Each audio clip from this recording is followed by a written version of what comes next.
I'm Aaron from PhoneDog.com, and 10 days is here. I've been working with the Galaxy S3 for 10 days now as part of a 30-day challenge to determine all those little features that you don't necessarily see in a typical review that lasts, 48 to 72 hours. I'm 10 days in, and I've already found some exciting things about this device, some things I love, some things that I don't like so much. Let's take a look.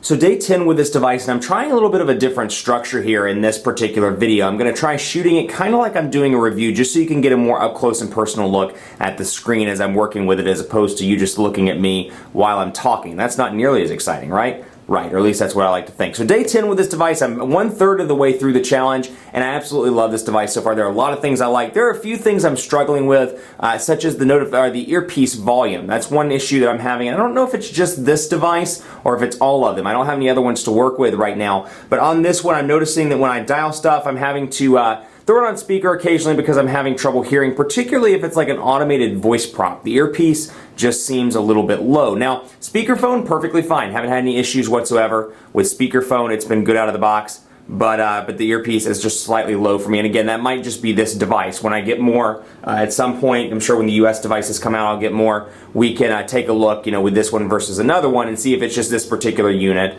or if it's across the board on the Galaxy S3 line. So far so good with battery though. I'm telling you, halfway through the day I actually just charged this device, so this probably isn't the best in terms of accuracy, but I'm going to pull this away and take a look here. I'll show you in the gallery one of my battery things from the other day. Let's see if I've got it. Here we go. 16 hours, 21 minutes, 51 seconds, and down to 5%. That was with pretty heavy use, including a lot of calling, a lot of text messaging. Obviously, the screen was on quite a bit. I was sending and receiving a lot of emails, and I made it through the day and well into the evening and got it down to 5%, 16 hours off of the charger. And this was while I was traveling one day. So a very impressive day on the battery front. So very good there. 2,100 milliamp hour battery on this device. Now obviously when it hits the US, it's going to be a little bit different because most of the US variants have some version of 4G, be it 4G LTE.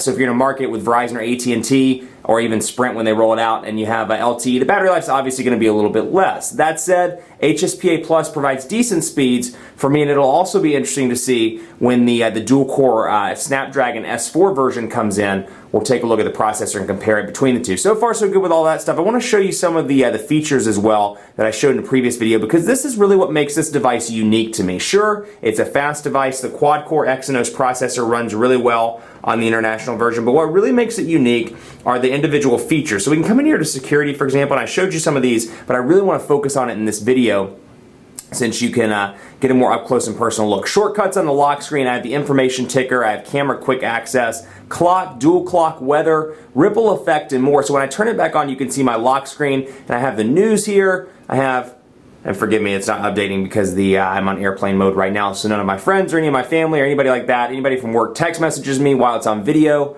That keeps me from having to cut it and move on to a different segment, which is nice. So lock screen's nice and filled up here with weather, and then you can go back and take a look at some other options as well. One of my personal favorites I talked about in the day 7 video, the battery percentage indicator up here.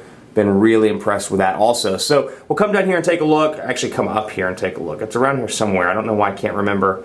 Motion, that's where it was. And then you can see a lot of different motion features. This is something I absolutely love as well. So direct call, the call contact currently displayed on the screen. So let's say you're text messaging your mom and you're like, oh, I really want to call her. It's just a special day, I want to talk to my mom. When you're in the text messaging prompt, all you have to do is hold the phone up to your ear, and when this is enabled, it auto dials your mom. You don't have to press any buttons, you just hold it up to your ear and it works. I have that feature enabled because I really like it.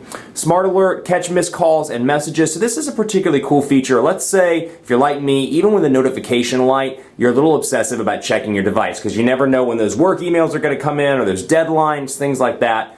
When you pick up the device, it will vibrate once to let you know that you have an email, a text message, or a missed call. That's an awesome feature as well. Tap to top is pretty cool. You can come up here and simply double tap the top of the device, and if you're in a list like this, let's say you're down here, and I don't have it enabled, but if you double tap, it'll take you back up to the top of the list. Tilt to zoom is pretty cool. Put your fingers on the home or put your fingers on the screen while browsing. Move it in and out, and you can zoom in that way. Pan to browse images. Shake to update is pretty cool. Turn over to mute and pause is very similar to something that you get on HTC devices, where if the phone is ringing, all you have to do is flip it over and it'll mute it.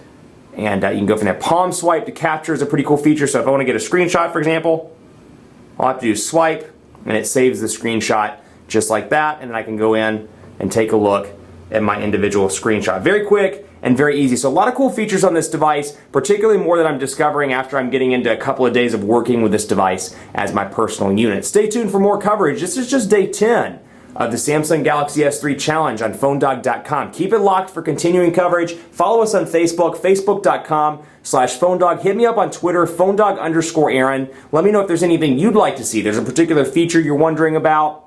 Maybe you're wondering if something's good or not. If the battery life's awesome, which I just talked about, but maybe you're like, with Bluetooth on, is battery life awesome? Or with this on, is battery life awesome? Hit me up with those kind of questions. PhoneDog_Aaron on Twitter and on Facebook at Facebook.com/PhoneDogAB. Stay tuned for more videos on the 30-day Samsung Galaxy S3 Challenge on PhoneDog.com.